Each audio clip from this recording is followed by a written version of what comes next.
multiply this, so this becomes 2 times base plus you add the next number, which is 2 times the base again, plus the next number, which is 0, times the base again, which is 4, plus the next number, which is 1, times the base again. So this is, we've done that. So this is the first number times the base gives us this. Add it to the next number, multiply by the base. Add it to the next number, multiply by the base. And add it to the last number, 1 multiplied by the base 4. Once you're done with this, you just start from the last number and give it an index of from 0 to the highest. So from 0, the next, only the numbers should be added only to the base. This is the first base, I add 0. This is the second base, I'm going to add 1 in increasing order. This is the third base, I'm going to add 2. This is the last base, I'm going to add 3. So this is basically how to expand. This is the first step. Next step, we're going to start multiplying. So this is going to become 2 times 4 to the power of 3 means 4 times 4 times 4. 4 times 4 times 4. Now, 4 to the power of 3 is going to give us 64 because 4 times 4 is 16. 16 times 4 is equal to 64. So this is going to be 2 times the whole result here is going to give us 64. That's the first step. Then plus, I'm going to go over to the next number, which is 2. And then 2 times 4 to the power of 2 is equal to 16. So this is going to become 2 times 16. Now, plus, this is going to give me 0. Now, but there's no need of doing this because any number multiplied by 0 gives me 0. So this automatically is going to become 0 plus, same thing, this is going to give me 1 times 4 to the power 0 is 1. 1 times 1 is going to give me 1. Take note, 4 to the power. You always, first of all, always express the index first based on what we call bit mass. Based on the concept of bit mass. Now, bit mass says that you attend to index. So after bit bracket, I is for index. I is for index. So you attempt. So when you have an expression where you have multiplication, addition, when you have numbers to multiply, numbers to add, and indices, all right, or index. So you ask to first of all treat the index first. So that's why it is wrong to it's wrong to say 2 times 4 raised to the power 3. No, if you do that, that is the wrong step to take.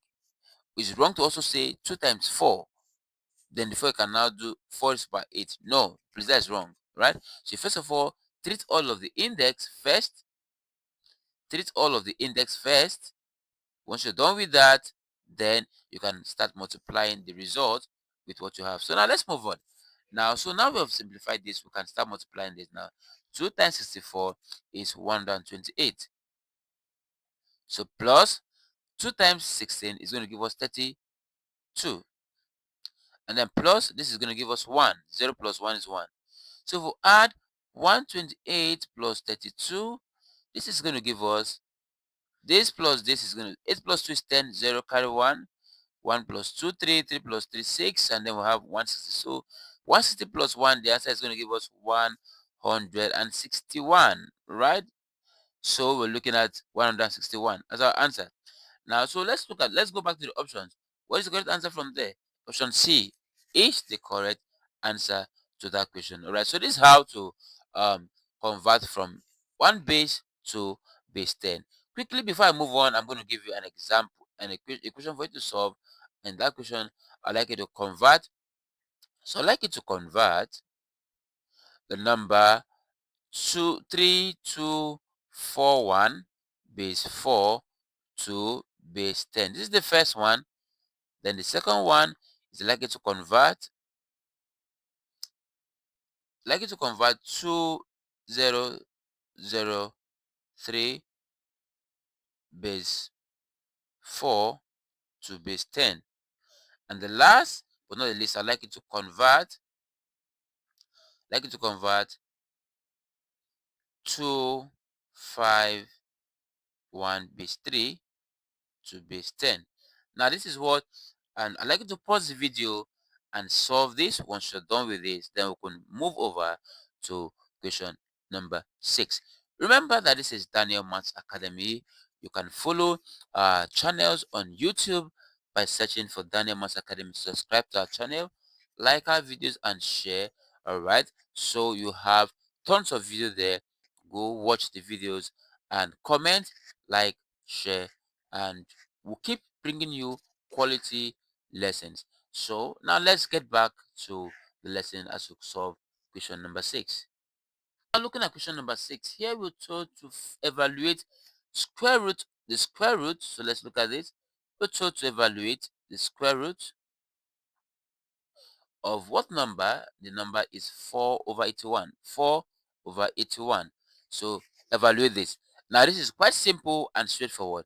Now this can be simplified as this square root is for each of this, so I can separate this and say this is going to give me square root of 4, square root of the numerator divided by square root of the denominator. So this way I can simplify them individually.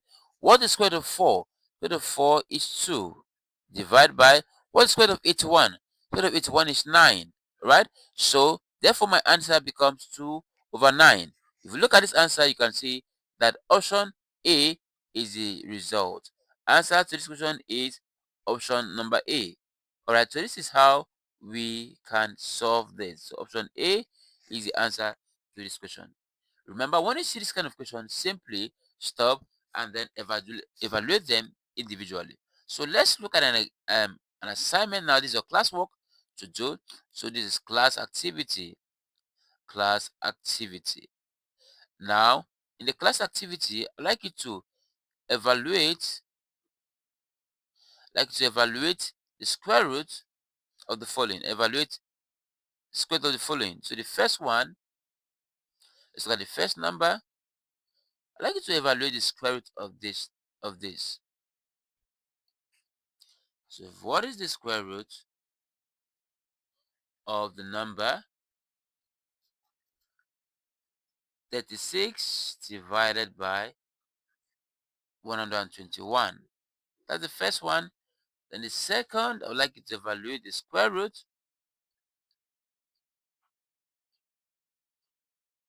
I'd like to evaluate the square root of 25 upon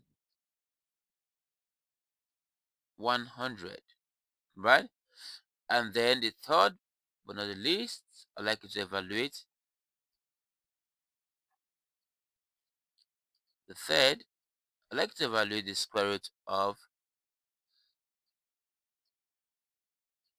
4 divided by 9.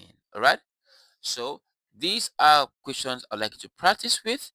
And once you're done, check your answer. Drop your answers on the comment section. Alright? Drop your answers on the comment section. And once you're done, you can move on to question number 7. Now let's go to question number 7. So here we see that question number 7 says find the HCF of 48 and 52. Find the HCF of 48 and 52. So what we'll do with HCF? So quickly, this is going to give us, so we're going to write out the two numbers 48 and 52.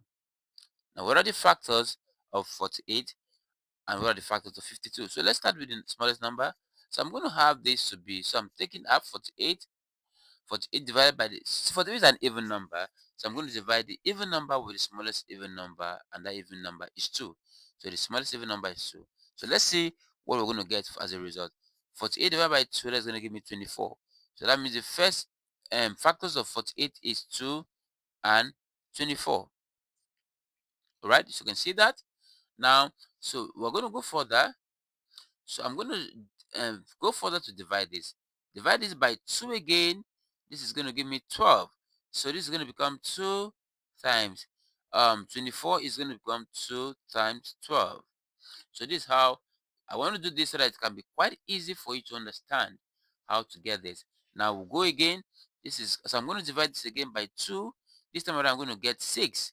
So this is going to become 2 times 2 times 12 is 2 times 6. All right. If I divide this again by 2, this is going to give me 3. So this is simply going to give me 2 times 2 times 2 times 2 times 3. Right? Okay, so this is basically what to do. Now let's go to the number 52. So let's look at the factors of 52. What are the factors of 52? So I'm going to erase all of these numbers here and quickly get for 52. So for 52, this is going to give me, so 52 divided, since 52 is an even number, so divide 52 by 2. So if I divide this by 2, this is going to give me 26. 2 here, so this is going to become 2 times 26. Next step, if I divide this again by 2, it's going to give me 13, right? So this is going to give me 13. Now, so this is going to become 2 times 2 times 13. All right.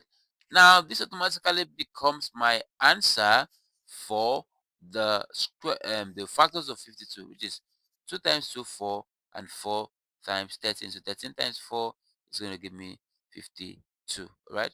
So this is 12, 52. So now let's look at the two numbers once more time. So I have 48, and I have 52. So what are the factors of these numbers? So the factors of 2 give me 2 to the power. So this give me 2 times 2 times 2 times 2, right? And finally, multiply by 3. Now for 52, I have 2 times 2, and then I have times 13. So the from here, the HCF, right, of 48 and 52 are the numbers that are common. So let's look at the numbers that are common. So there's 2 here, there's 2 here. I'm going to take this. There's 2 here, there's 2 here.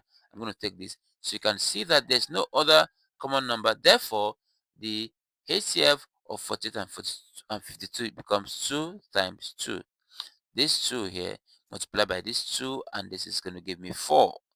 So the answer is equal to 4. So the HCF of 48 and 52 is equal to 4. So look at here, and the option is option D. Right, so this is how we solve the questions. Remember to pause the video, go through this again. Few things I would like you to check, to fact check before you for you to build your strength in this is understand your multiplication table, understand your factors of number, understand what are primes of number. All of these are simple um, things that you need to check again before you understand all of this, because they're all about playing with numbers. To find more videos, go to my YouTube channel. You see different videos that treats all of this topic I've just mentioned. All right. So quickly, before we move on in our pattern of solving, I'm just going to give you an activity to do just to build your confidence. So now let's get to the activity. Okay, so now we're going to find this activity for you to do. Find the HCF of the following numbers: 24 and 34, 18 and 54, 12 and 27. All right, so you're just going to have to pause this video and then go over these activities, and once you're done, we'll move on to the next question, which is question number 8. Now see you in the next question number 8. So here we'll look at the next question. Jennifer, question number 8. Jennifer bought 90 barrels of oil for 5,490 naira and sold them for 75 naira each. Now we'll also calculate the profit that Jennifer has made. So let's look at this question. First of all, remember she buys 90 barrels, okay, for 5,490 naira. All right. So, and she sells each barrel. So each barrel is sold at each barrel is sold at 75 naira. So we need to calculate how much does she sell 90 barrels. Each barrel is sold for 75 naira. How much is she going to sell 90 barrels? So 90 barrels is going to become, so the amount is going to become 90 multiplied by 700 by 75 naira, right? So this is what we're going to get. So 75 naira. So this is going to give us what? Now let's solve this. So what is 90 multiplied by 75? So 90 multiplied by 75. So this is 5 times 0 is 0. 5 times 9 is 45. So this is going to become 45. All right. So then 7 times 0 is 0. 9, right? So um 9 times 7, 7 times 9 is 63. So this is going to become 3 and 6. Now let's add both and find out what the answer is. So for do that, this is going to give us, this is going to give us, this is going to be 0, this is going to be 5, this is going to be 7, and this is going to be 6. So this gives us 6,750. So this is what she recoups at the total amount of money. So this is her selling price. Now her profit is going to become selling price minus the cost price. So profit, let's look at profit now. So our profit is going to become the selling price minus the cost price, CP. Now the selling price is what? She sold it at 6,750 naira minus 5,490 naira. So let's look at that mathematics and see what she has as a profit. So 6,750 naira minus 5,490 naira. Now let's see what we have as the answer to that question. So we have this. Now let's solve this. So 0 minus 0, this is going to give us 0. So this is going to give us 0. This is going to give us 9. 5 minus 9 can't borrow 1 from 7. What we're going to have left is 6. Right? So add that 1 we borrowed here to the 5, it becomes 15. 15 minus 9 will give us 6. Now what is left here is 6. 6 minus 4. 6 minus 4 is going to give us 2. And then here we'll have 6 minus 5 is going to give us 1. So it means that the profit that Jennifer makes is 1,216 naira. 1,216. So 1,216 naira. So the answer, correct answer to that question here is option number A. So first of all, we got the amount for 90 barrels, and we are told that each barrel costs 75 naira. So we have to calculate the money, the amount he makes selling it at 75 naira. So if he sells 90, it's going to get 6,750 at his selling price. Now the profit is always equal to selling price minus the cost price. So when we got that, we discover that this is now the profit. So this is Jennifer's profit. You can pause the video and go over that again. Now while we leave you with an activity to do. So I'm just going to give you, I'm just going to tweak the questions, and then I'm going to give you something else to do. Now let's see the activity.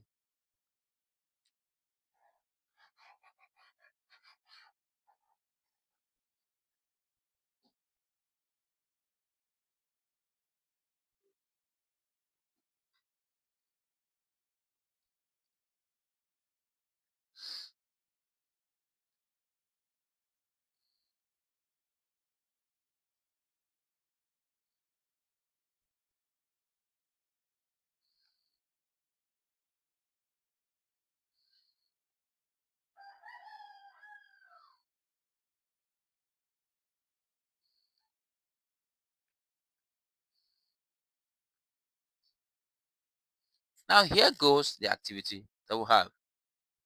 Right now, so let's change this also. Let's also change this. Right, so from here, let's change this to if she buys 100 barrels.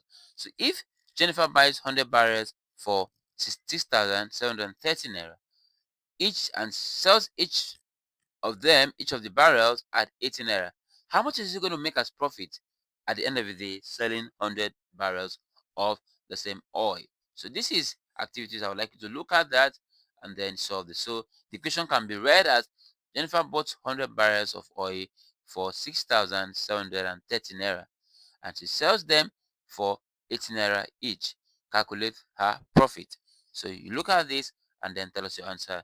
We are moving over now to solving question number 9. Remember to pause the video. This is Daniel Mass Academy that you bring in. Go to our YouTube channel, like our video, and subscribe. Watch the video and drop your comment, and questions will follow that up in our next lesson. So now let's quickly move on to question number 8. All right, now in question number 8, we're told to find the simple interest on 55,000 naira for 4 years at 6% per annum. So what do we do? Now this is simple interest. The simple interest is given. Now simple interest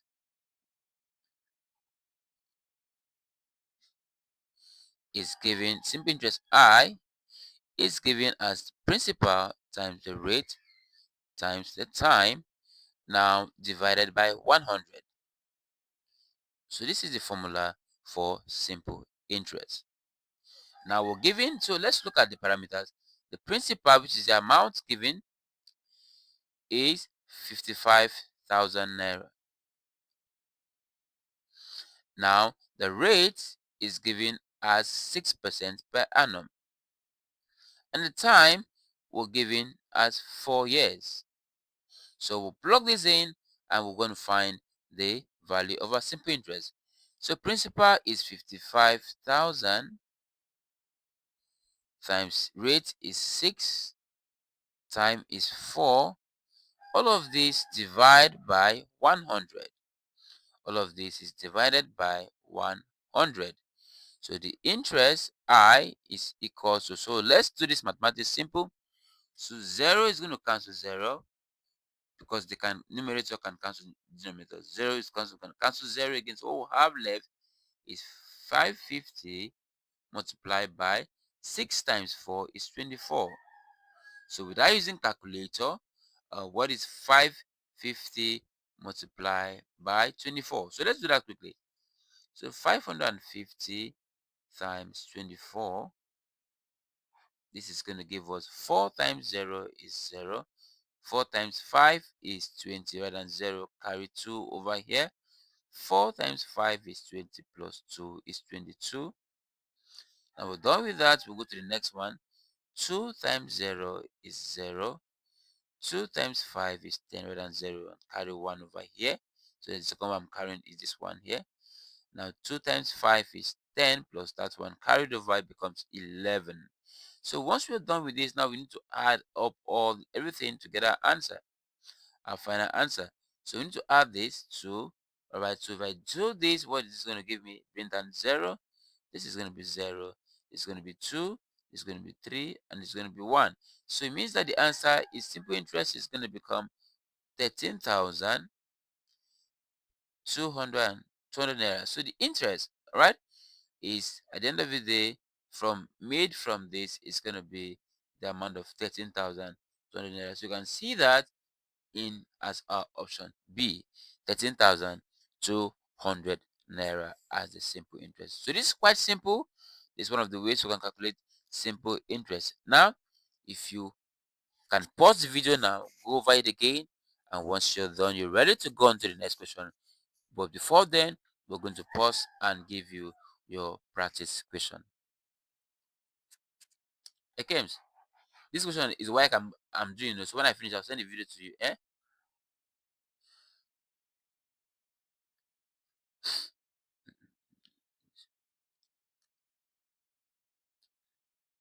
Say when is that starting?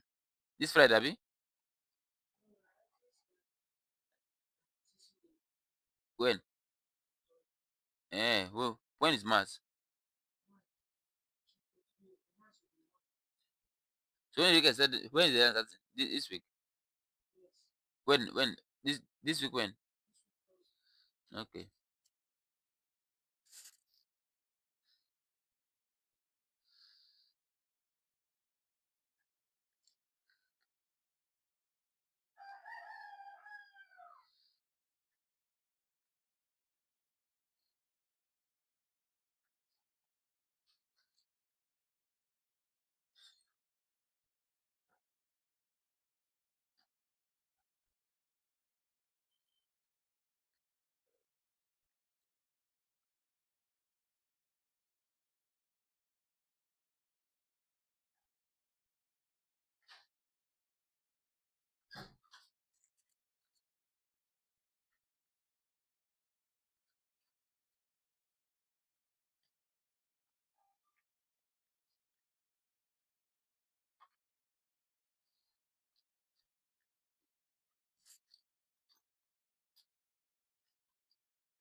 So now we're going to do this question quickly. So this is what we're going to do as activity, press activity.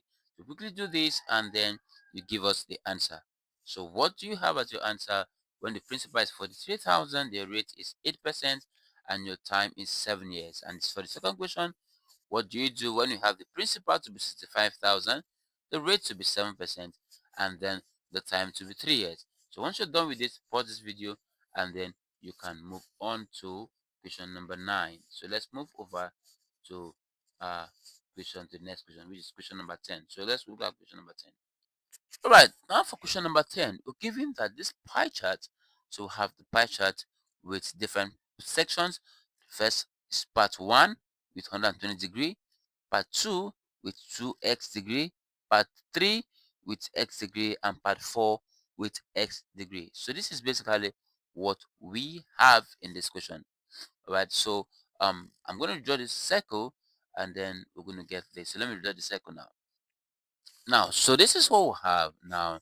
We're going to calculate the value of x. So what we're going to simply do is to sum all of this, because in a pie chart, the sum of all the angles must be equal to 360 degrees. The sum of all the angles must be equal to 360 degrees. So that means, what that means is that the sum of part 1 plus part 2. So means that part 1 plus part 2 plus part 3 plus part 4 must be equal to 360 degree. That's what we mean. That's what that should give us. So let's go. What is part 1?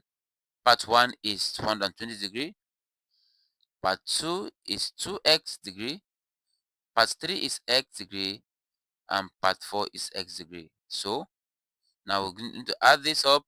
This is going to give us 120 degree plus 2x plus x is 3x, 3x plus x is 4x. So this is going to give us plus 4x degree is equals to 360 degree. Remember, we said the sum of this must be equal to 360 degree.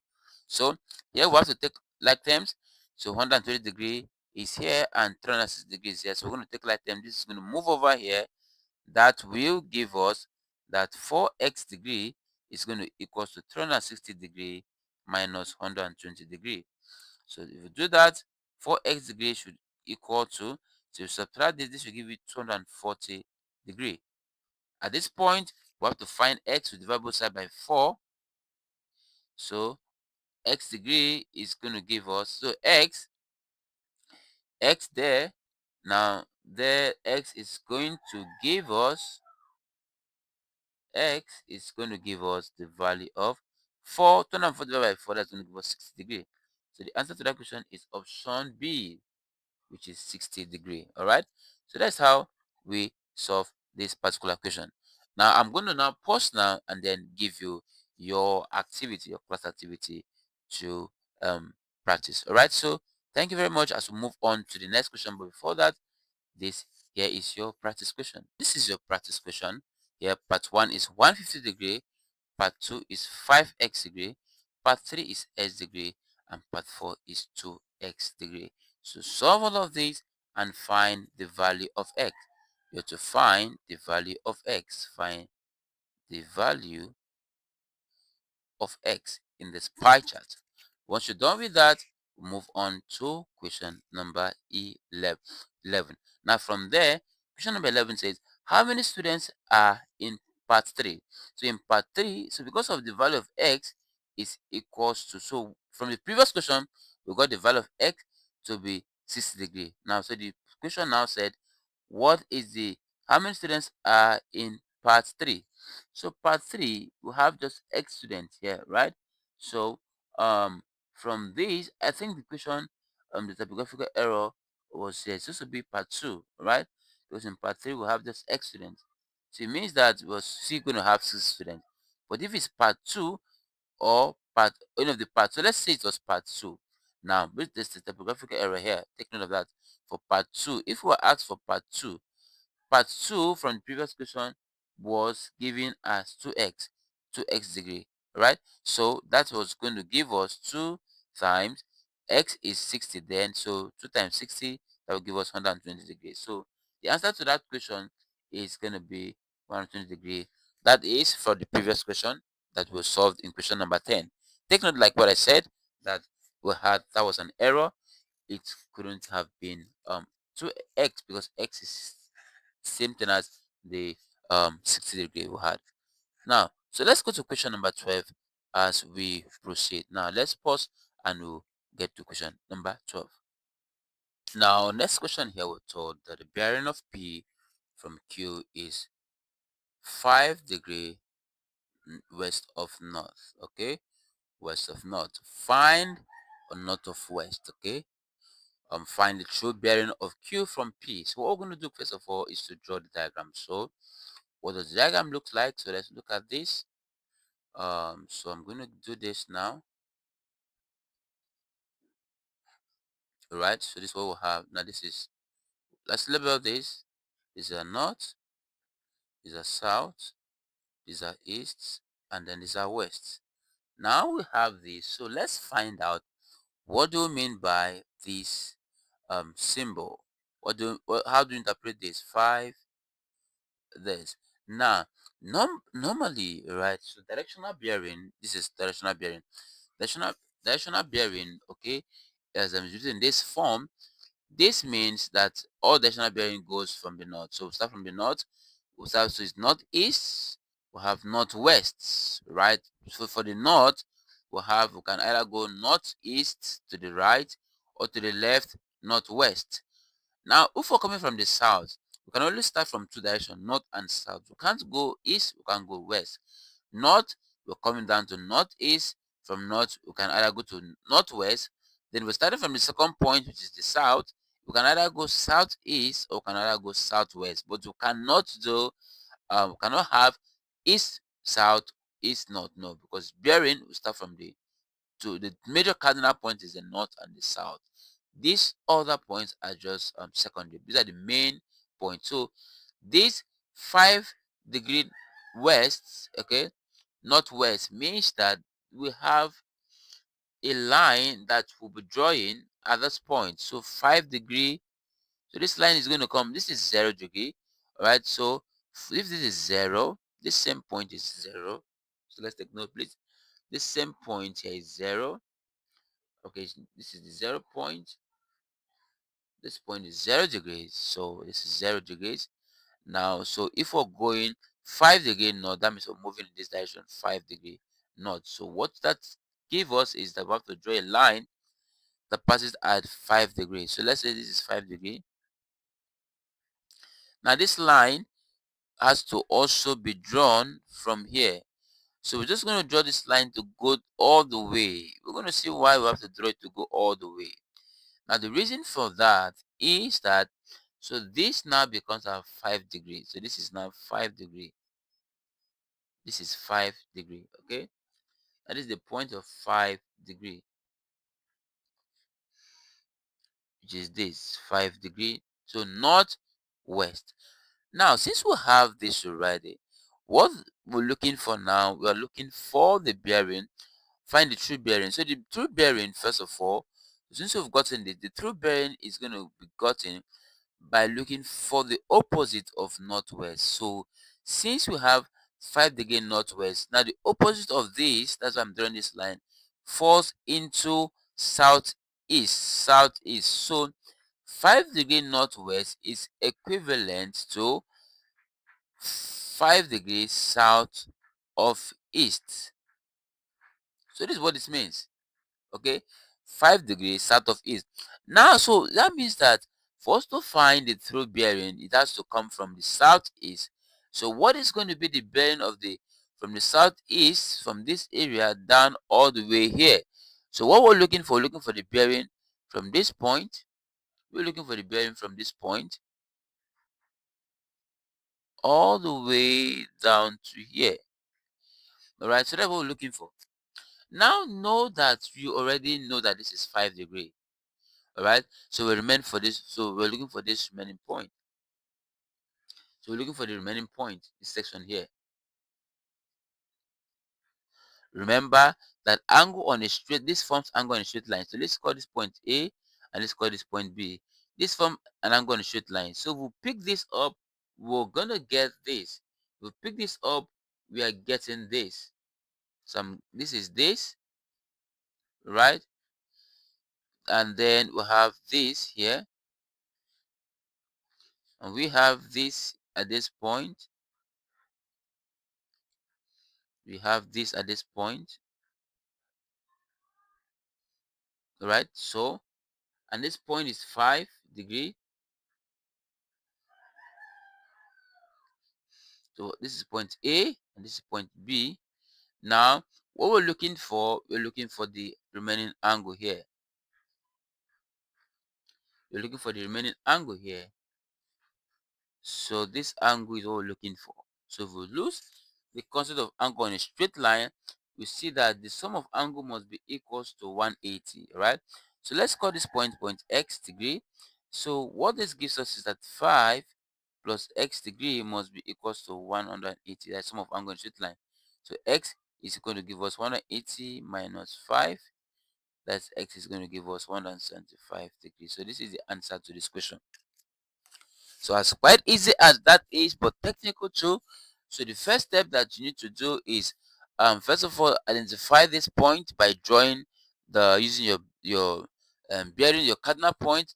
Once you've gotten that, then you should be able to interpret the opposite, this given in the opposite of this direction. So 5 degree north of west is equivalent to 5 degrees south of east. So once I've established that point, then the true bearing is going to be the movement from this point all the way back. So true bearing is going to be movement from that 5 degree to this point too is 5 degrees. So this point is 5 degree. So we're looking for the movement from this point here, all the way down to this point. So this is what we're looking for. And that is how we calculate that. Okay. So if that is good and clear now, we're going to give you one more question for you to try, and so that you can understand this. So let's go ahead and do this. So we're just going to change the question. So what you need to do is quickly to find. So we're given. So in this case, you're given this. So you're given 25 degree north of west. So the first one, for given 25 degree of west, so find the bearing of Q from P. So the same question you did. That is the first one. Second one, so we are given. So the second question that we'll be solving is that you need to find that you're given um to find the bearing of south of 10 degrees of southwest. So you're given southwest, find the bearing of Q also from P. The first one you're given 25 degree northwest. The second question you're given 10 degrees southwest. So find the bearing of Q from P. Find the true bearing. Find the true bearing, okay, of um Q from P. Find through bearing. Find through bearing. Through what? Bearing. So this is what we're looking at. Now we're going to stop here quickly, and then as we move on to the next question, which is question number 13. All right. So see you in question number 13.